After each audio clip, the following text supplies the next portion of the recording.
Good evening, everyone. Welcome to the Mob Museum. My name is Jeff Schumacher. I'm the Vice President of Exhibits and Programs here, and really looking forward to a great conversation tonight. Great crowd, great turnout. Appreciate that very much. You know, we're working our way out of this thing, and it's so great to be able to bring, people back together to talk about interesting topics and allow you to ask your questions as well.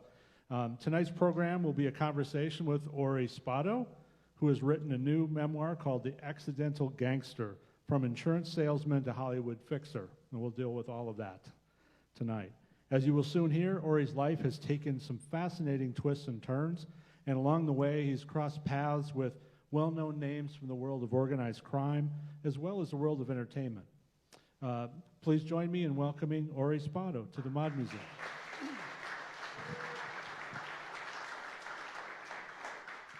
So I'm going to ask Ori some questions, and then we'll just have a conversation, and then afterward we'll have an opportunity for everyone here to ask some questions of Ori as well.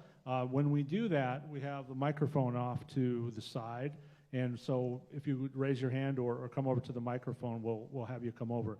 We do that because this is live streamed on the internet, so welcome to everybody out there in internet land. They want to be able to hear your questions as well. So the only way to do that is if you speak into a microphone, or else it just doesn't pick up. So thank you for that. And let's get started. I have one other note. After we're done with the Q&A, Ori will go downstairs and we'll have a good old-fashioned book signing. So his books are for sale in the retail store on the first floor, and he'll be stationed down there and sign your book for you and scribe it to, you, your mother, anyone you want for Christmas or any other occasion. So looking forward to getting back to that practice as well. Welcome, Ori. How are you doing? Good. Good evening. I'm very good, Jeff. And if I'd like to thank everybody. Ori, go ahead and bring them. They want to bring the microphone up so they can hear you, though. Yeah, I'd like to thank everybody for coming. Appreciate that. Thank you. All right. Now, your story is an interesting one. You're not necessarily a household name yet in the world of organized crime, but you intersected with so many interesting individuals over time that your story is just incredible. But let's start at the beginning, because you grew up in a small town in New York. Tell us about that. Well, I was born in upstate New York in a city called Rome, New York, which is right in the center of New York State. I had a good upbringing. I had a mom and dad. Of course, we didn't have a lot of money. My mom was I had two brothers, three sisters, but my mom, we lived in a duplex home. My grandparents, aunts and uncles on the other side, my mother cooked for 13 people every night. I had Rome, New York was a great city, and most of you probably know where it is by now. Well, and so I think what's interesting then would be to kind of explain how you got from this relatively small town in upstate New York into, sort of got yourself involved with people involved in organized crime. How did that all start? Well, all my life in upstate New York, you see the sun a couple of days a year. And when you see snow, it's higher than this building. So I knew there were better parts of the world. When I was about 12, 13, a friend of mine, parents moved to Greenport, Long Island. And they invited me there for a month, and I loved it. And my parents their big vacation was going to New York once a year to see the plays. They came, picked me up, and brought me to New York City. And I'll never forget looking at those giant buildings. I just fell in love with them. And even to this day, I can have buildings, I can have activity around me. I like to hum of cars going down the street. I'm not a country boy. And at the age of 18, I joined the Army, ended up stationed with the 25th Infantry Division, Schofield Barracks, Hawaii, and from then on, I knew I needed to be in a land of sunshine. And, but when I got out of the Army, there's certain little things that I'll leave out, and you can read it in my book. But I ended up, my dad was ill. I flew back to Rome, and I remember sitting with my father. He said, "You should not have come back. There's nothing here for you. You should have stayed in Los Angeles." And I said, "Well, Dad, my father worked at Revere Copper and Brass, was one of the founders of the union there back in the day." I said, "Give me a job at Revere. I'll work there a month. I'll save all my money, go back to California." And he got me a job. I took the night shift. I hated it. And when I got paid on Fridays, I went out and I blew it all. So at the end of 3 weeks and 3 days exactly, I had no money saved. And I told my supervisor, I said, "I give you my 2-week notice." He said, "Well, look it, Ari," he said, "you're Joe Spado's son. You want to leave tonight, go ahead." I said, "Goodbye." And I ended up with another job in airline. They made airline parts, Kelsey Hayes in Utica. That was a short period of time. But then I got into the insurance business. And for some reason, I was with the Prudential. It just came very easy to me. I grasped it, and I was an extremely good salesman. I became a member of the $1 Million Round Table for several years. And then I ended up having create my own agency, Ori Agency, where I was doing in the 70s, early 70s, over $3.5 million a year. I had a real estate company, and I sold Polyglycol Corporation, another company I had. And I was doing extremely well until I got my first indictment. And that was in Syracuse, New York. And they took my insurance license away, and I got 5 years supervised release or parole, whatever they call it nowadays. Well, Ori, so something happened here. You were going from, the straight-laced insurance guy to something a little different. What was happening? Well, when they took my license, one thing that I believe in, I'm a hustler. At age 76, I wake up every day and I got to do something. I wake up at 4 or 5 a.m. and I'm working till 9 o'clock at night because I feel if I retired, I'm going to die. And, I want to stick around a few more years. To build up that big name that Jeff said I don't have yet. So,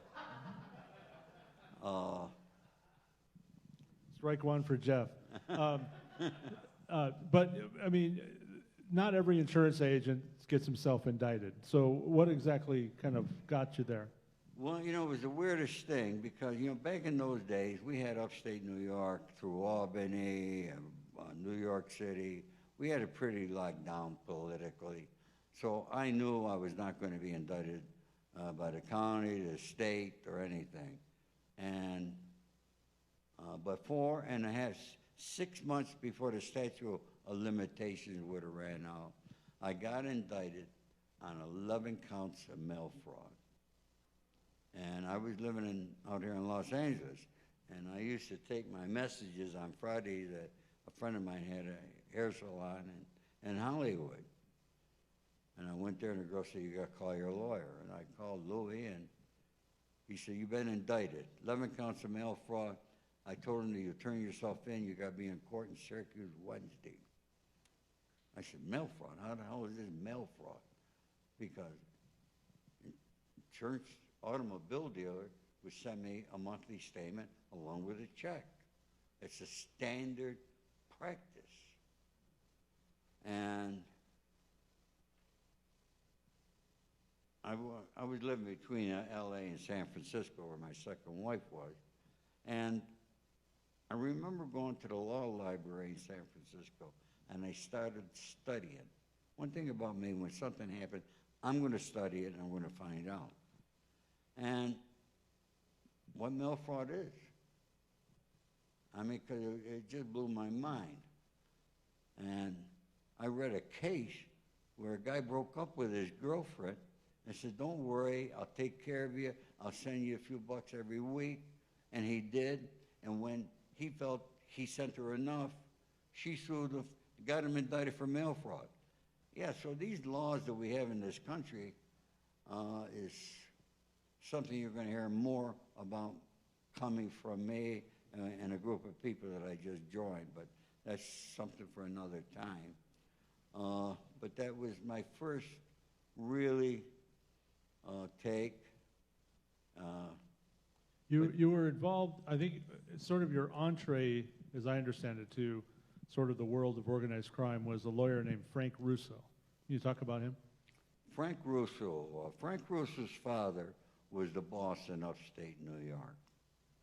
And in those days, and even probably today, if there's anything left, was always under control of Buffalo, going back to Stefano Magadino, then Joe Todaro, who was a friend of mine.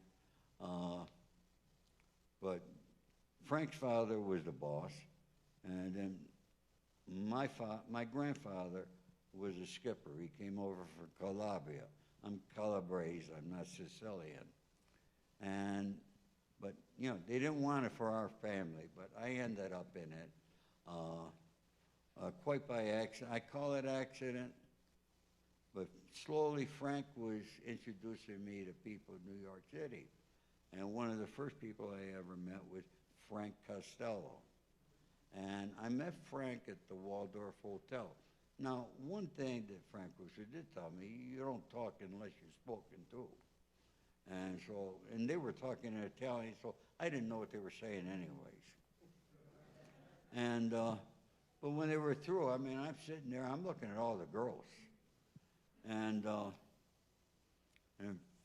Frank came over and he told me to call him Uncle Frank. And he says, always be a gentleman. And I'll tell you, this guy was always dressed and dapper, and he was a true gentleman. And from there, we met Russell Buffalino. We had lunch with Russell in New York a couple times. Then when Russell got arrested and they were transporting him from Pennsylvania to New York City, he was in Oneida County Sheriff's Department. And we used to bring him pasta because we, in those days, Frank Russo had the Sheriff's Department too. So we were allowed to bring in pasta, spaghetti meatballs, and stuff like that. And just through the years, gradually, I'm meeting different people. I'm out on the street doing different things. And Meyer Lansky, I met him at the Warwick Hotel. He used to have the suite above me.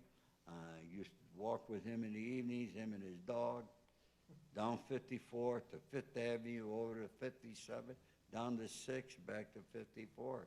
We talked about all, it just, you know, really coincidentally, he was coming to New York a lot when they were just approving gambling in Atlantic City. Isn't that something? So Ori, one of the people who became really a lifelong friend for you was meeting Sonny Francis. Can you talk about that? Sonny Francis, I became close friends with him. Walter Feisen, who was the founder of Polyglycol Corporation, I don't know if any of you would remember it. It's a paint sealant, put on your car, guaranteed for 3 years, no need to shine your car again. We advertised all over the country. Every minute we were on TV. And Walter was getting death threats.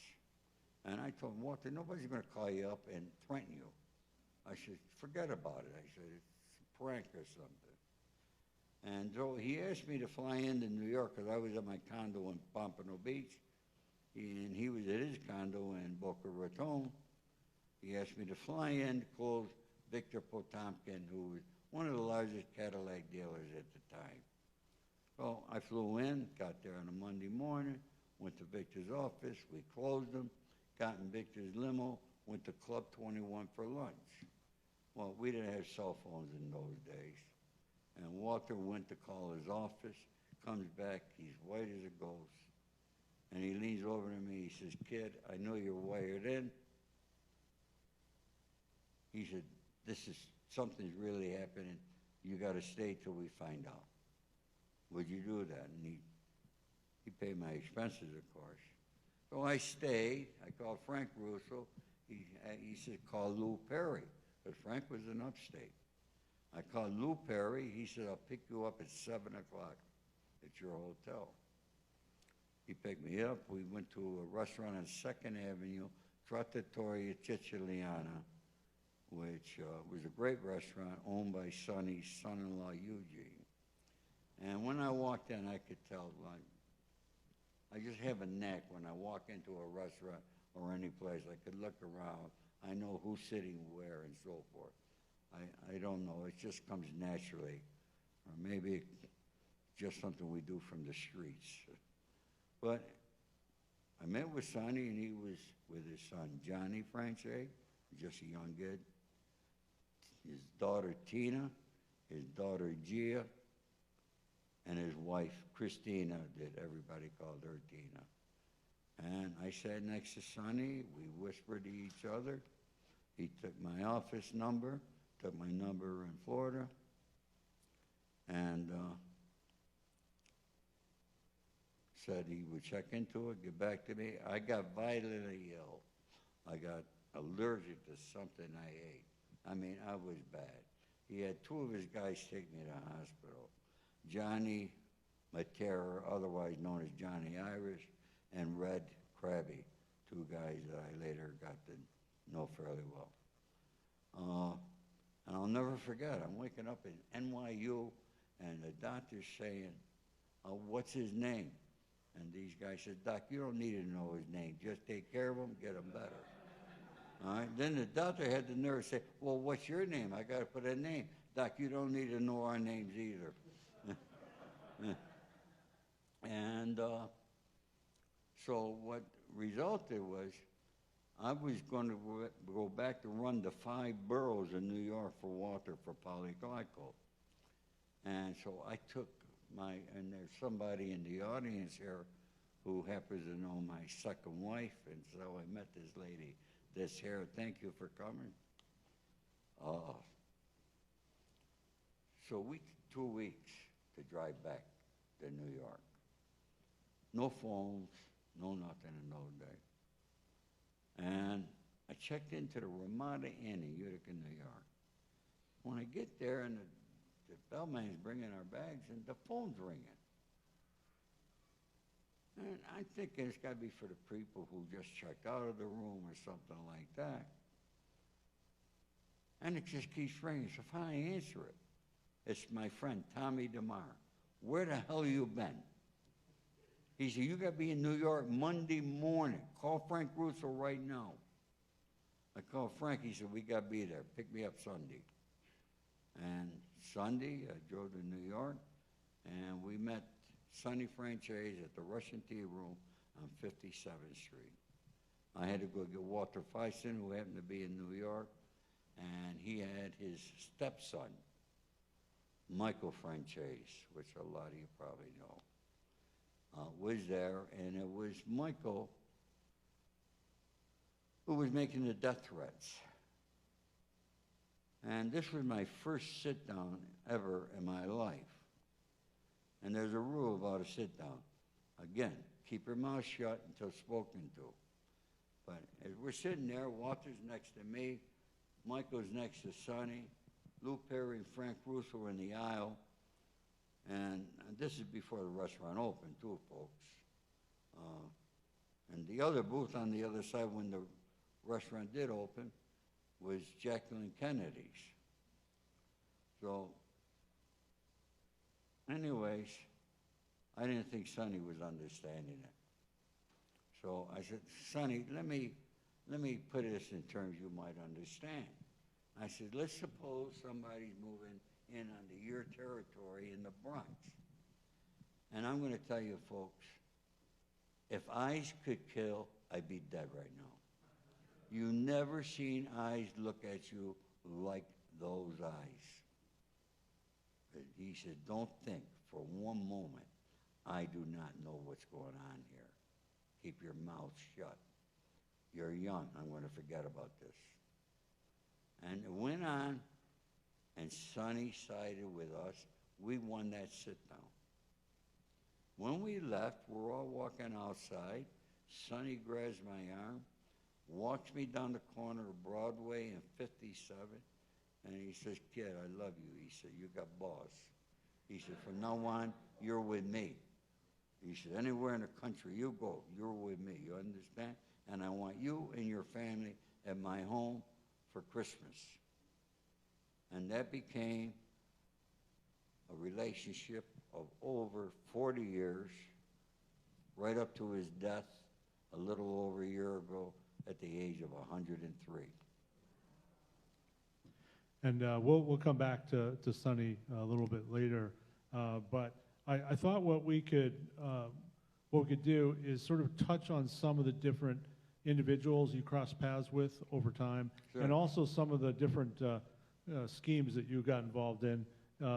That some of which were your ideas, some were other people's ideas, but all pretty interesting. Okay. So there's just some names that popped out when I read the book, and so we can start with this one. So Joe Dogs Iannuzzi, what happened with him? Oh, Joe Dogs. A lot of you probably heard of Joe Dogs. He put a lot of people away. I spoke to you about my lawyer. My lawyer at that time in upstate New York, he was rated the number 3 criminal lawyer in the state of New York. And at that time, obviously down in Florida, with all the heavy drugs, he passed the bar, but they would not give him his license to pass the bar because of a fire in Utica, New York, under suspicious things. So, he ended up staying with me in my condo. Then he got a condo on Singer Island, which he still does have, probably with my money. And he's meeting these different guys, and these guys are taking different wise guys, and they're taking money from him. And one day he calls me up, and he says he wanted me to meet somebody. And I went with she wasn't my wife yet, Rosemary. We went up, he was with his wife, Jackie, and a guy named Joe Dogs, Joe Iannuzzi. And we had dinner, and Joe's trying to grab Louis for money, and Joe Iannuzzi was a tough guy, there's no question about it. But he made a mistake on something. When I went to the men's room, he tried to hit on my wife or my girlfriend. No, she didn't tell me nothing as soon as she told me on the way home. That made my antennas go. Now, at the same time, you got to understand, I'm under indictment. I got to hustle a living. And I was going to start a business down in Florida, prostitution business. And it was going to be out of Dade County, but I wanted the telephones, when they rang out of Dade, to ring into Broward County. And Joe said, "Oh, I'm going to get you all the hotels on the beach, the Diplomat, the Fontainebleau. I'm connected, don't worry." And he sets me up. He said, "I got an office for you to set the business up where the telephone lines would go." I said, "Okay." And he has this guy meet me, and I met him at Stan's in Fort Lauderdale. And something suspicious, because I just felt something in my gut, like I said. And if I listened to my gut and I listened to Joe Riccardi over here, right, I probably wouldn't be up here talking. But anyhow, a lot of times in life we don't listen. I instead of giving my car to the valet, I parked it across the street, and I watched the cars come in. And when the guy I met came in in a new car with the stickers still on the window. And that's a tactic the FBI used to use years ago, because they had able to get cars from car dealers when they fly into town and so forth. I mean, the guy brings me out. I went in, I met him. got in his car, we drove to an office, it's supposed to be a real estate company. And when we walked in, there's nobody there. But there's desks lined up. A phone, a yellow pad, a pen, all on every desk, just like in the military, lined up perfectly. And I looked at this guy and I said, I said, I'm going to move to California. I decided I'm not going to do this. You know how I found out that he was? I found Joe Dog became an informant, put a lot of guys away. But when the Secret Service picked me up once in Los Angeles, and they're questioning me, they're saying that I was picked up for prostitution. So that's when I know that guy was a rat or an FBI agent. So my gut saved me on that one. But, so my jacket was wrong on that case. So let's drop a couple other names and we can talk about them. Somebody who became your good friend was a guy named Jimmy Kachi. He was the LA mob. And he spent a lot of time in Las Vegas. He did and was involved in some things here. Can you talk a little bit about him? Jimmy Kachi was probably one of the best gentlemen you ever wanted to meet. Jimmy was originally from Buffalo, close friends with Joe Todaro, and he was a skipper and he was the underboss of Los Angeles.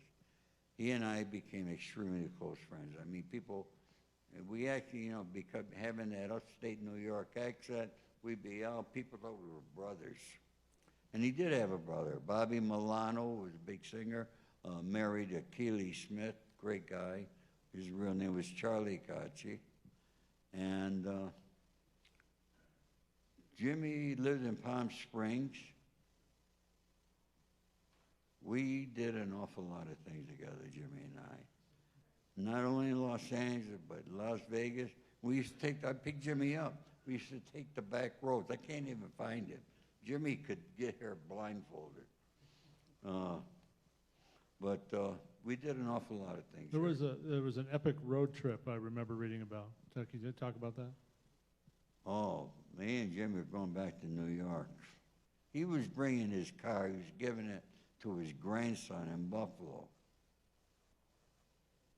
And we had some other things that we had to do. We just came off a big score, and somehow the way I did things and I manipulated the money, I had the money with my daughter. So, Jimmy had to get his end from when we got back to New York. And so I picked Jimmy up. I drive to Palm Springs.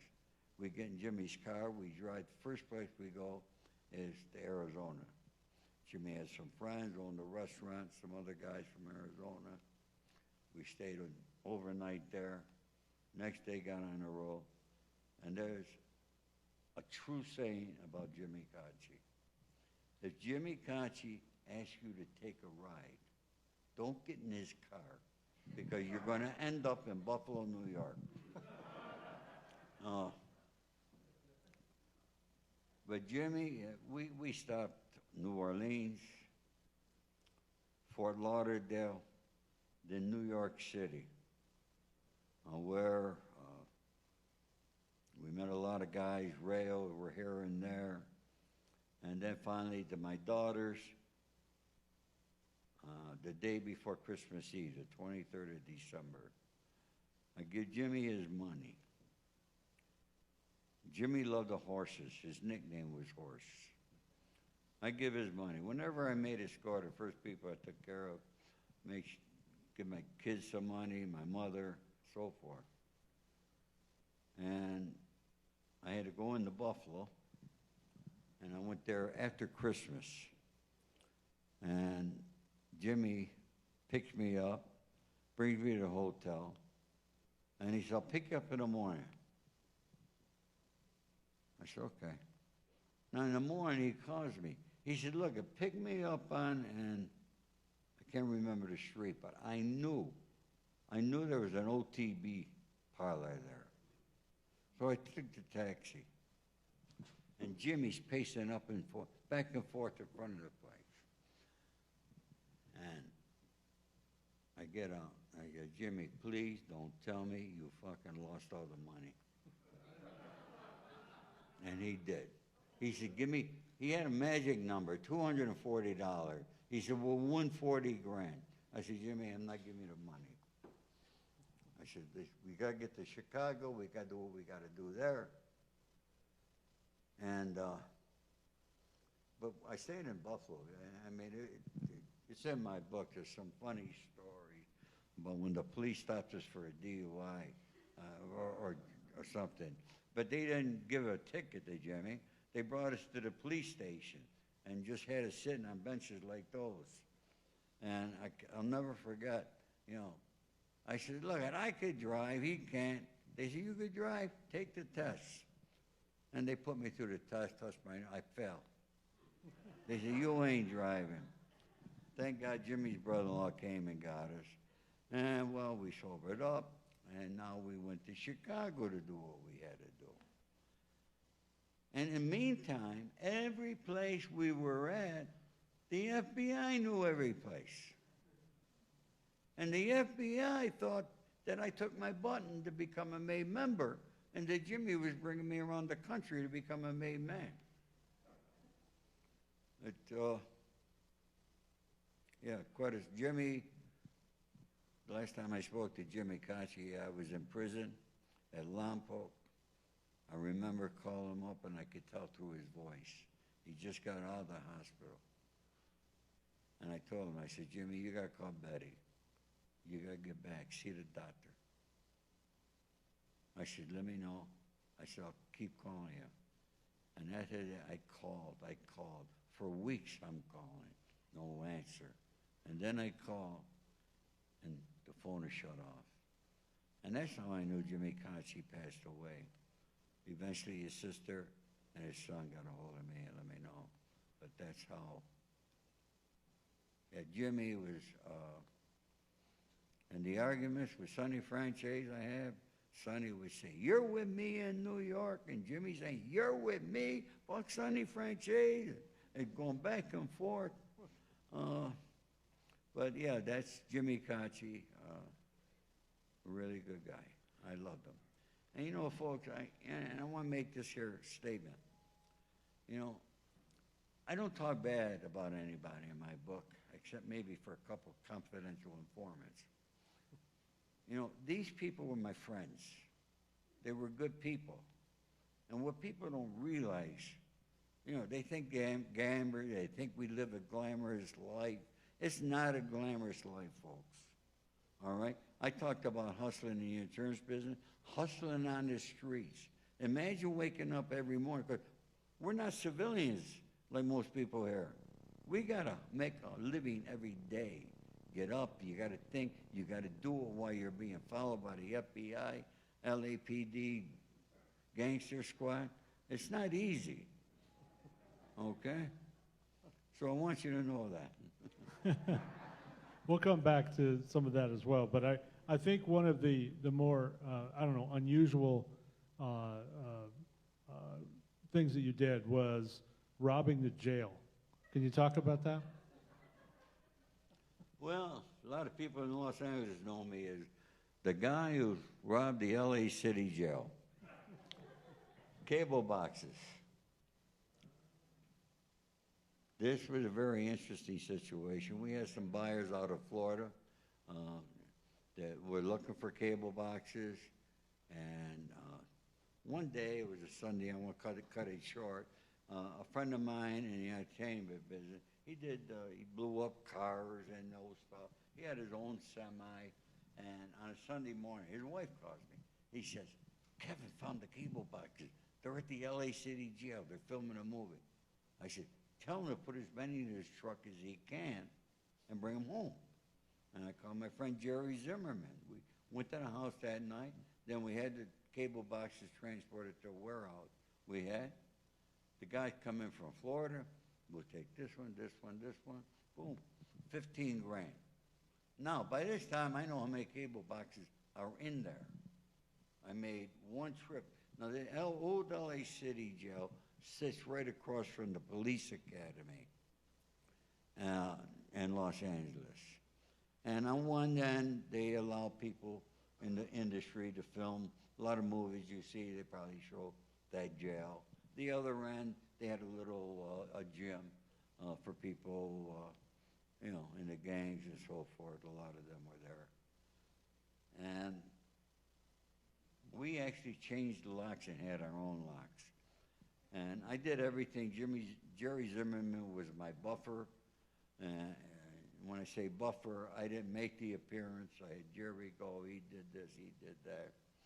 And I decided the way I'm going to get these cable boxes is I'm going to film a movie or a TV show, whatever. But it was all bullshit. So we really had a producer.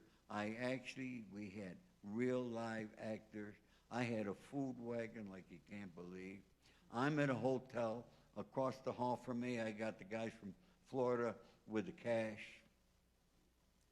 And I had 4 trucks, big trucks, ready. And I told Jerry, have that producer shut that set down at midnight. And in the meantime, part of the thing, I had my special effects guy doing a smoke screen. So the actors are acting, but behind the smoke screen is all my people taking the things outside the cells. At 12 o'clock, this producer, he's drinking. I'm yelling like a bastard. I said, I'm going to kill that fucker. Shut down. All right? Now, I have my lookout guys on motorcycle at the police academy because it sat right across from the L.A. River. And needless to say, 3 of the trucks left. 4 a.m. in the morning, finally shut down. We only had 2 hours to get what we could. And I broke about even because with the cable boxes they did get, I got about another 40 grand. All right, so now I still got to get them. I'm trying to think how I'm going to get them. They're still sitting there. And a friend of mine introduces me to a guy that says he's the vice president of Comcast out in the Valley. I met the guy at a restaurant in Burbank. And we're talking, and he told me, and those of you who don't know about the cable business, you all got cable box at home. But in the old days, when you would steal them, there were normally inside jobs. You were the vice president of the company, you say, hey, 50 cable boxes going to this guy, you give me the paperwork. I pull up with my truck, I hand it out the window, go to bin 32, all right, they loaded it up and you drive out. Those were the simple ones. But this one was tricky, so I decided the way I got to do this, I need a court order. And every time I'm talking to this guy, by this time, I found out that there was a police officer, a detective, that was having those guys from the gang stealing a few boxes at a time and selling them on the street for $300, which was about the right price on the street. But I'm looking at a few $1 million worth of them. So now every time I'm talking to this guy, I keep mentioning this cop's name. I keep mentioning it. I said, we got to get it before that cop gets it. He's a dirty cop, dirty cop. This guy was wired up from the second meeting I had with him. And finally, one day he tells me he's got the court order. And I meet him on a Thursday. I had a date with a beautiful actress. I was all dressed up. And I went to the restaurant. He had the paper. I said, you got to change the date. I said, can't do it tomorrow. It's got to be Monday. And he leaves the papers and he leaves. And, there's nobody else in the restaurant at his hours between lunch and dinner. And my car's the only one in the parking lot. I walk out to my car and I hear these cars converge on me. I turn around. They're all private cars, no police cars. And one car pulls up, takes me, puts the cuffs on me, and puts me in the front seat. Anybody that's ever been arrested, they don't put you in the front seat of their private cars, okay? Just don't do that. And he drove away and he told the other guys, you know what to do. I had no idea what that meant. And he drove away, and he's driving, and this was out in Burbank. And he's driving and driving, and next thing I know, he pulls into Griffith Park. And now I'm thinking, I don't know, I'm talking to myself. And now he gets on a dirt road. And at this point, I said, Ori, you got to say something. So I said, excuse me, detective, I don't know of any precinct here in Griffith Park. He says, shut up, you guinea bastard, you know who I am? I said, I have no idea. He says, and I'm not going to say his name, maybe he's here. I'm so-and-so. You've been blaring my name all over the wire. My response was, well, you shouldn't have wired the fucking guy up. But one cop at the scene screwed up because I was well known by the Gangster Squad in Los Angeles, which really exists. You all seen the movie about it with Sean Penn.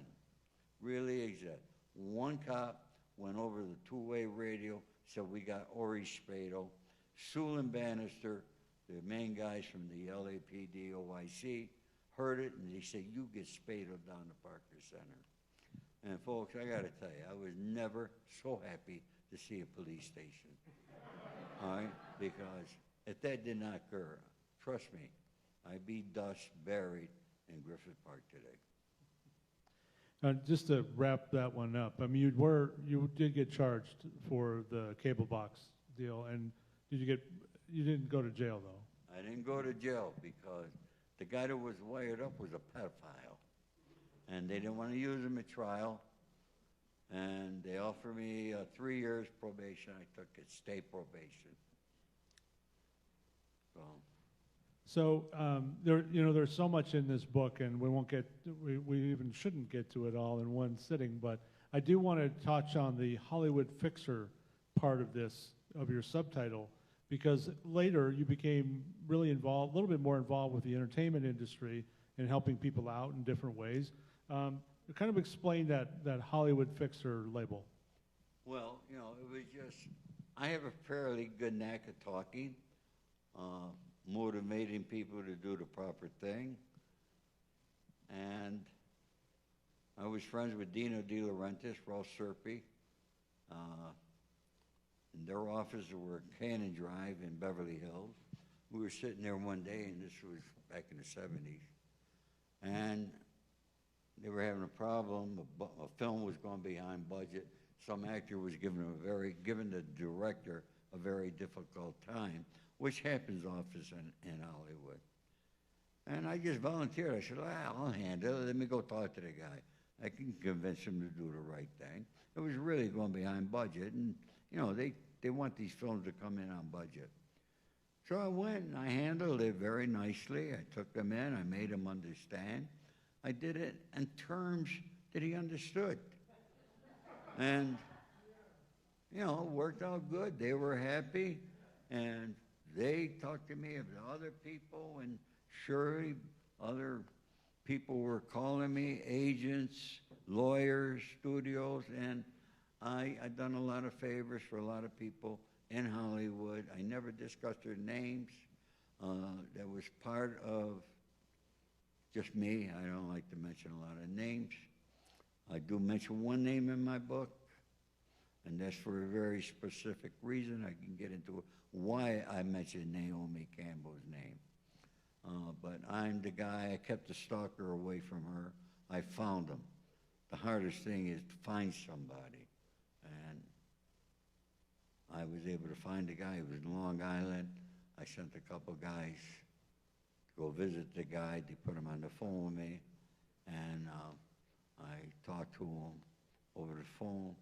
And I motivated him properly to never, ever even think of Naomi Campbell again. And that was successful. We never heard from him again. A big action TV star. You all would know his name. I don't like the guy, But, you know, ICM was holding up $2 million of his money because the producers would not sign up. They wanted something resolved. And I had to sit down and I met them at the Four Seasons. The Four Seasons was my place in Hollywood. I was there almost every night. And I handled that problem. The guy got the $2 million, got it released. A lot of times in the old days, you might hear maybe Joe and Betty, big movie stars, getting divorced, big scandal, and then all of a sudden you don't hear nothing about it. And when that occurred, normally Ori Spato spoke to him. So those are the kind of things, folks. It's a great life, but it's not a glamorous life. Okay, was it an accident or was it my destiny? It was my destiny. I take full responsibility for everything I did in my life, good, bad, or indifferent. So there was a big moment we need to get to, which was, I think it was June 4th, 2008. Big announcements, FBI announces 12 indictments, Colombo crime family indictments, including Sonny Frances, and a number of other individuals, one of whom was Ori Spato. That's right. How did you get mixed up with this indictment, with this whole bust? Well, look, at one thing, I'll tell you something. Anybody, in my book, I state, if I could help one young man stay out of a life of crime, my book was well worth it. I have helped several. I'm doing a lot more. I'm talking to the charter school system. I'm going to school in Los Angeles. Those are the kind of things I'm doing. 1997, the FBI in Los Angeles said, "We will see the day you are chained, shackled, put on Con Air, and brought to Brooklyn." In June of 2008, they made it a reality. And they arrested me, chained me, shackled me, put me on Con Air, brought me to Brooklyn, and I was on an indictment with Sonny Frances, the underboss, Tommy Gioli, acting boss of the Colombo crime family, and several other people. And from that there, I had 2 predicate acts, which they need to bring you under the unconstitutional and illegal RICO law, which is Racketeering, Influence, Corrupt Organization. Was signed into law by Richard Nixon, all right, in the hopes that that law was going to stop the drugs. We all know how that worked out. It wasn't until it became the most lethal weapon by another guy, like him or hate him, Rudy Giuliani, who began using it, brought down all 5 crime families in New York. I had 2 predicate acts. One was cocaine conspiracy, 50 kilos or more. That's life in prison. The other one was a home invasion robbery in Burbank. I don't know why I love Burbank so much. All right, there's supposedly $1 million in his safe. And those were my 2 predicate acts. And I ended up back in Brooklyn with everybody in that indictment. At the same time, they had indictments of the other 4 crime families, and MDC Brooklyn was full of Italians. You ended up, you were considering going to trial, but you ended up pleading guilty. How did that all play out? Well, I was offered, they never changed the offer. From the first day, my first lawyer, I went through 4 lawyers, said I can get you 97 to 101 months. I said, not interested, not interested. It went right through that after 30 months in Brooklyn. And then my lawyer said, you got to take this. And I thought about it, and I was in the bullpen under the courthouse in Brooklyn with a guy named Tico, who was a skipper with a Genovese family. And he says, Spado, take that goddamn plea. He said, if you don't take that plea, they're going to shut your lights out at trial. And he was right. I took the plea, and I signed on for the 97 to 101 months, and figuring I'd get the low end. But I was very fortunate because when I went for sentencing, my judge says, Mr. Spado, when I sentence guys like you in organized crime, I feel like I'm sentencing two different people.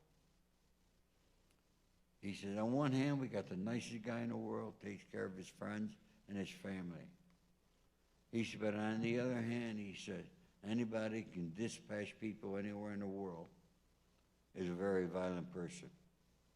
He said, on the robbery charge, I'm sentencing you to 60 days. There was supposed to be 36 months, 37, whatever. And I leaned over to my lawyer, I said, did he say 60 days?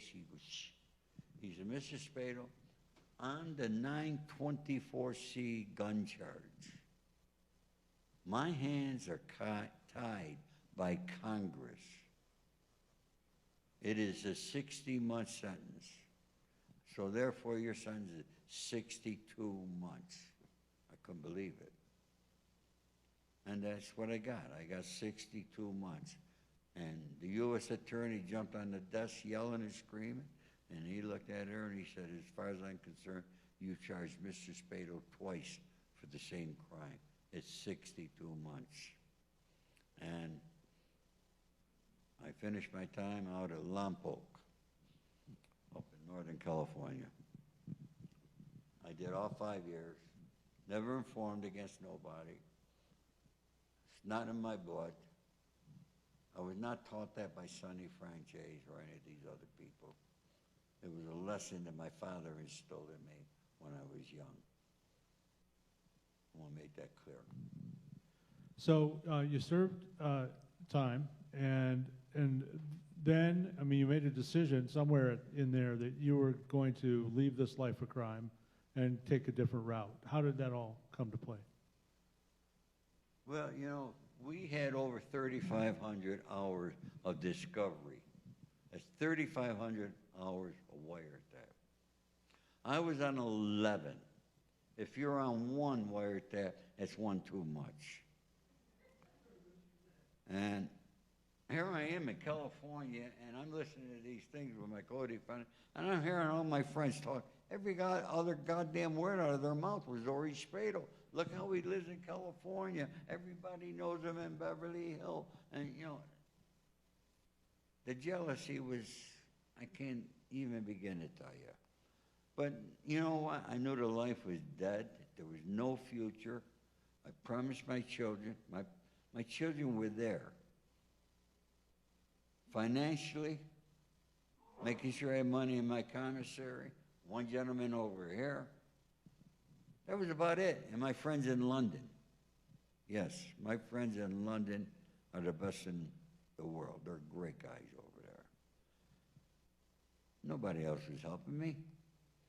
Nothing coming from New York. And I'm an avid reader, and I read all my life. So I read, I did my time in prison. I was well respected on the yard, like most Italian gangsters are. We're respected on the yard as long as you're not an informant. And I had no problems. I did my time. I got out, promised my children no more. And I ended up writing my book. And here I am today at the Mob Museum in Las Vegas, folks.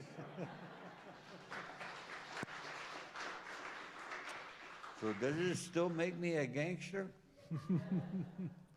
Well, thank you, Ori. This has been really interesting. I imagine people have some questions. And if you do, please go ahead and come over to the microphone and ask. And, you know, I'm sure Ori is open for most any question that you might have. Take your time. Here's one. Come on up.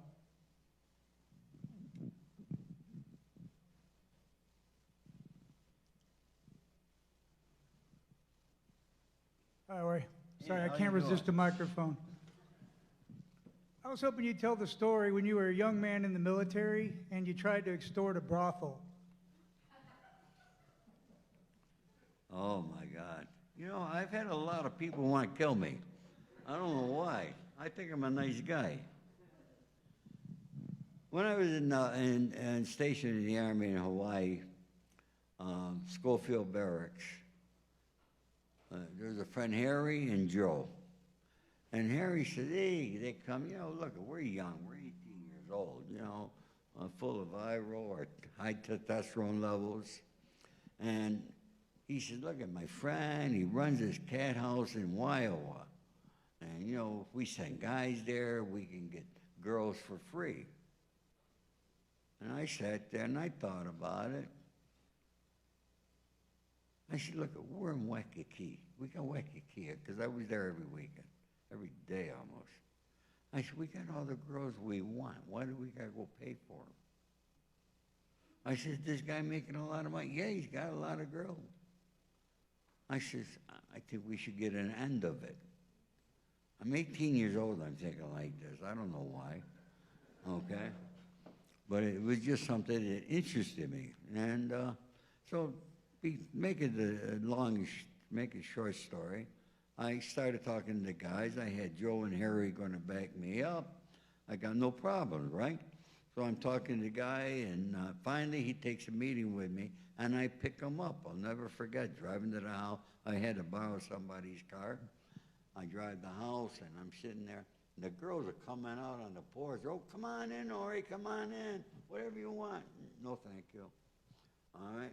And so we get in the car, and we ended up in the sugarcane fields. When the guy pulls a gun out, puts it in my head, he was going to kill me. He told me I had no idea what I was dealing with and this shit.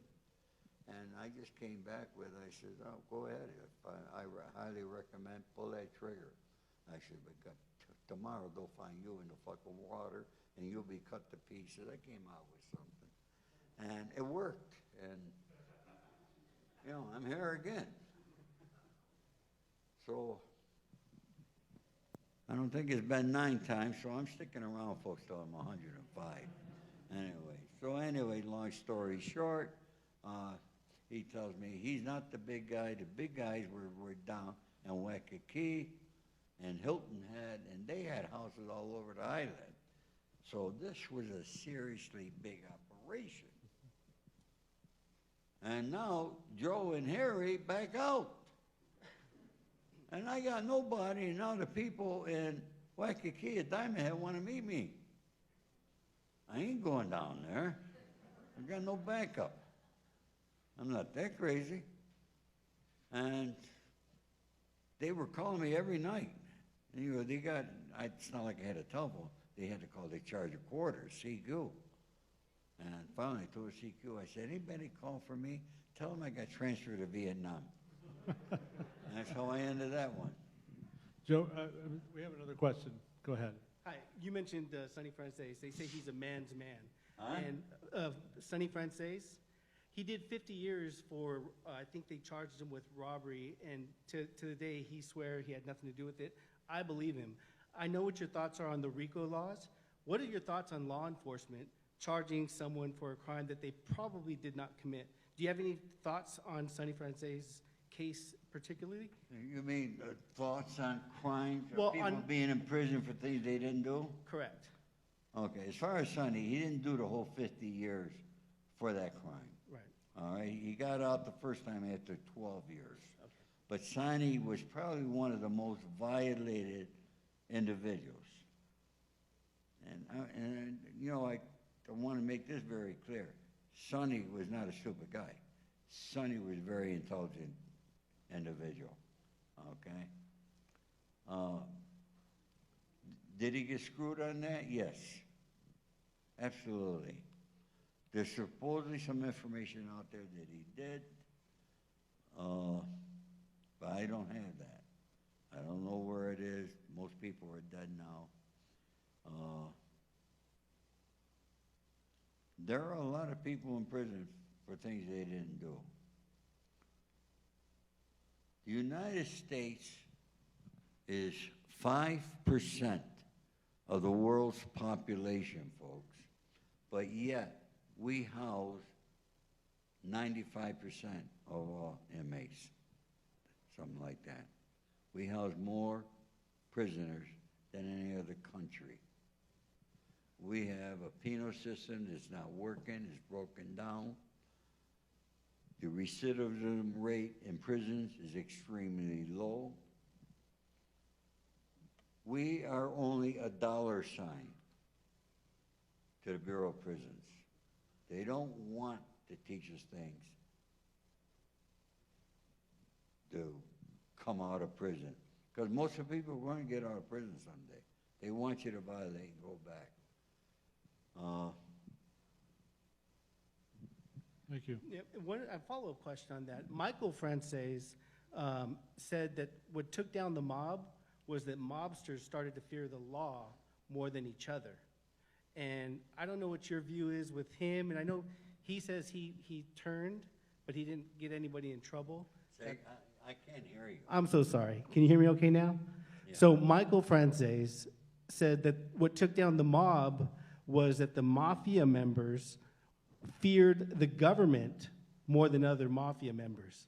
I know that he turned, so to speak, but he says, I never got anybody in trouble.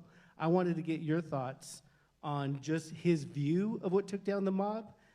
I think Rico had a lot to do with it, and Giuliani, but do you have any thoughts on him particularly and his view as what took down the mob? Well, look, we respected law enforcement. We knew they were the good guys, we were the bad guys. And we, even to this day, I still respect law enforcement. I see police officers on the street, I tell them I appreciate what they do. Okay, we can't live in a world without having law enforcement. You cannot. All right, can we live in a world that's got fair and law enforcement? I'm all for that there. How do we change it? We change it by when we go vote. Everybody keeps voting for the same people, hoping for different results. It's like being an addict, okay? You got to study the people that you're going to vote for. Everybody wants to put prosecutors in the office. When Richard Nixon signed the RICO Act, he gave the Department of Justice, FBI, the ability to lie and get away with it. That's what he did. And they lie. And they set people up in crimes through their informants. My cocaine conspiracy, I never dealt cocaine. Did I deal marijuana? Yeah, I did. I mean, I didn't deal it on the streets. I mean, I would ship 400 or 500 pounds from Arizona to New York, you know. But, I was never on the street with it, and you never saw me around it for longer than 5 minutes. But my charge, the 924C gun charge, nobody ever saw me with a gun. I wasn't at the crime scene. But an informant said I gave the gun to somebody. And he swore to it. He didn't see me. We don't know if that was a real gun or a fake gun. I know he didn't see me because I know he was on the patio of my apartment. So I knew exactly where he was. I'm not that stupid. I know what I do. And I thank the Lord I got a good memory. Okay? But I got the gun charge, 60 minimum mandatory set. Why is Congress telling judges what they got to sentence people to? Why are we putting judges in the office? It's up to them to be able to sentence us. Why are we tying their hands? And that's what's happening in this country. That's why our prisons are full. Ori, we got time for one more question. wait, Looks like one we have, more oh, thing. you have one more thought. Go ahead. All right, that 924C, 2 years ago, the U.S. Supreme Court found out that and said that is unconstitutional and illegal and should be vacated from everybody's records. And so that's one law that's now gone. Excellent. We have one more question. Go ahead. Familiar face, maybe? Hi, Ori. Lark, how are you? I'm great. It's always great to see you. I love your book. The book is just such a ride. It's so visual. You feel like, I mean, we take the scary ride with you. You guys have all read the book, right? It's just wonderful.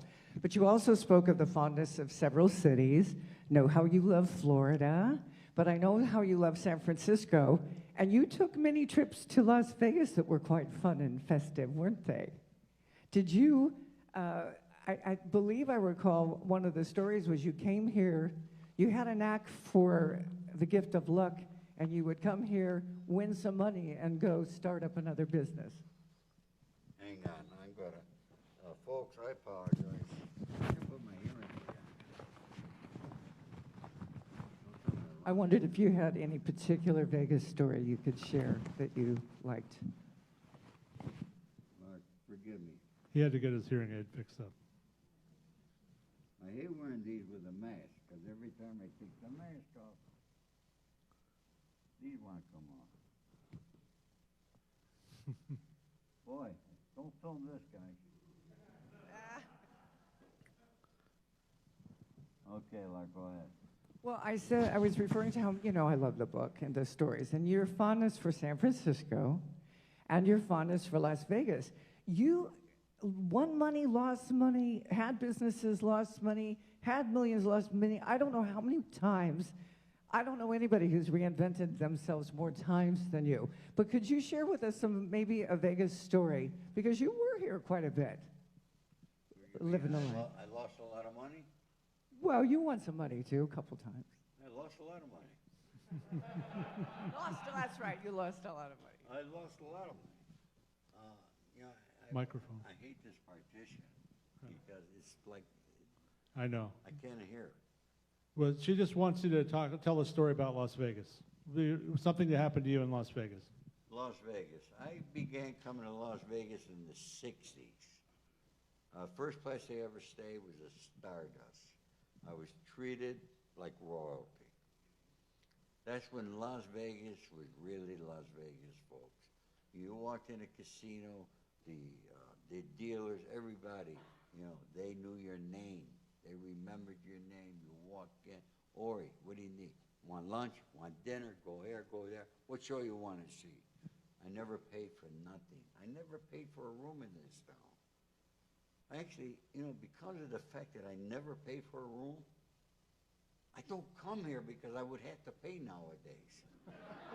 All right? It's like a block in my head. Why should I have to pay? And, because I got to pay, I don't want to sit down and gamble like I used to. The town has changed, folks, and, the world is changing. We live in a changed world. Everything's technology. But this was, most of you who don't know, I can't even begin to tell you, the people that I met in this city, people that I knew in this city, the things I'd done in this city, me, Jimmy Conchi, and some other guys, we were here a lot. And I'm not going to get into that there. But, yeah. All right, very good. Well, please join me in thanking Ori for a great conversation. Thank you.